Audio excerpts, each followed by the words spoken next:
Good morning, everyone, and welcome to another edition of the Money Garden. And today it's Monday, so Money Monday. And by the way, yesterday was Cinco de Mayo, so I hope everybody had a really fun Cinco de Mayo. But today it's Monday, and we're back to business. So on today's episode, I'm going to cover two questions with respect to life insurance. One of them is the first question is, why do we even need it? And then number two, once we do decide that yes, we do need it, how do I know how much do I need? So there's a very simple method that I'm going to share with you guys today that anybody can use just to give you a guideline of how much you would want to get, especially if you're married, you have children, if you're a couple. So number one, why do we need it? Well, why do we need any insurance, you guys? Why do we need car insurance, right? Why do we need insurance on our cell phone, right? Why do we need health insurance? If we buy a really expensive piece of jewelry, why do we need to insure that? We have a business. Why do we need insurance on our business, right? Why do we need health insurance, right? It's because, well, all of these things, we consider them as valuable, right? And if something were to happen either to us, to our health, or to our business, or to our cell phone, or to our car, right, then we want to make sure that we have insurance to cover it so we can recover, right, and rebuild from it or recover these things because we consider them really, really valuable to us. But yet, when it comes to our life, a lot of people don't think about it that way. Even though if you ask 9 out of 10 people, what do you think is most precious for you? They're going to say, oh, my kids, my family, life, right? Life. That's the most precious. Yet, oftentimes we tend to neglect or to think about it that death is so real and it could happen anytime to anyone. And we have to be prepared for that, right? So especially if you have a family and something were to happen to you or your spouse, the question becomes, what will happen to this family? Is this family going to be able to go forward with their goals, with their dreams? Stay in the same house, the kids get the same education, pay off the debt, etc. So that is why we really do need life insurance, because unfortunately, things happen, and unfortunately, oftentimes people pass way too young. We are gonna pass someday, you guys. We are gonna die. That is for sure. But unfortunately, it happens. Accidents happen. Illness happens, and the unthinkable happens, and we just need to be prepared for that. So absolutely, we do need life insurance. Now, once we establish that we do need it, the question becomes, well, how do I know? How do I know how much? Where do I even start? Well, here is a very simple method that I want to share with you guys, something that is called the DIME method. DIME method.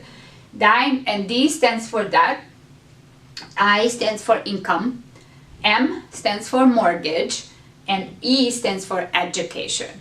So let me break it down. So then if you put the acronyms together, it gives you DIME method. So it's very simple, very easy to remember, the DIME method. So D stands for that. So let's do this together. So let's say you're a couple, you have a couple of children, right? And let's say you have how much debt? So the average Americans have on average about $15,000 in credit card debt. So let's say that's $15,000, right? 15,000. And then income. So if I'm the spouse, if I'm the husband, and I'm considering life insurance on myself, then for the income, it is recommended to take your income times 10, because then you want to make sure that your spouse or your wife will be able to continue and continue to have that income that now no longer is there. So let's say if my income is $70,000 a year, right? So then it is recommended that would be times 10. So that would be $700,000, right? $700,000. Now again, this is a guideline, you guys. You can go times 5 if you wanted to, but it is really recommended times 10, especially if you have younger children or small children. Then your spouse wouldn't be able to work like 3 jobs to replace your income that is gone. So this is one way you want to make sure until the kids grow older. So once they are in school, once they are older, now your spouse can go and get maybe a second job, etc. Mortgage. So if you have a mortgage, let's say you have $100,000 left on your mortgage, you want to make sure that she or he is going to be able to pay for that. So let's say $100,000 for your mortgage. And then E for education. So on average, let's say about $30,000 a year for college. Of course, depends. Somebody wants to send their kids to more expensive colleges, less expensive. It varies. On average, let's say $30,000, 4 years of college. That's $120,000. If you have 2 children, then you would multiply it by 2.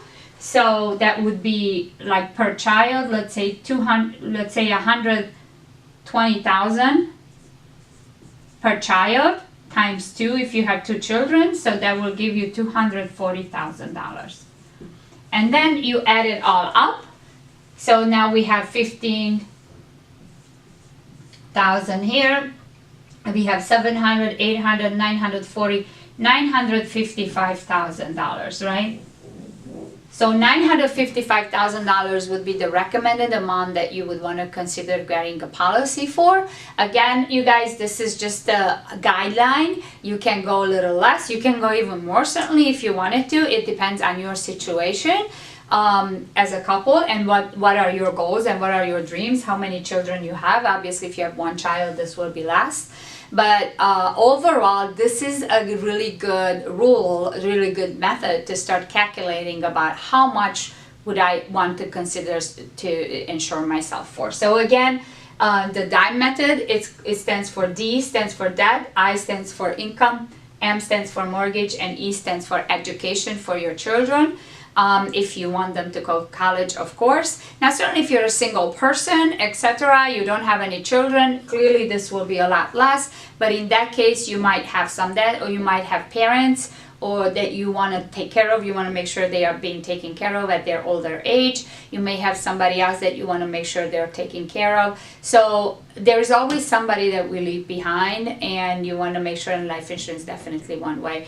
And then, of course, if you're a single person, you don't have children, some of these numbers might change for you. But again, this is just the average to start figuring out how much should we consider getting for our life insurance policy. So hope that helped you guys today, and thank you again so much for tuning in, and I will see you Wednesday.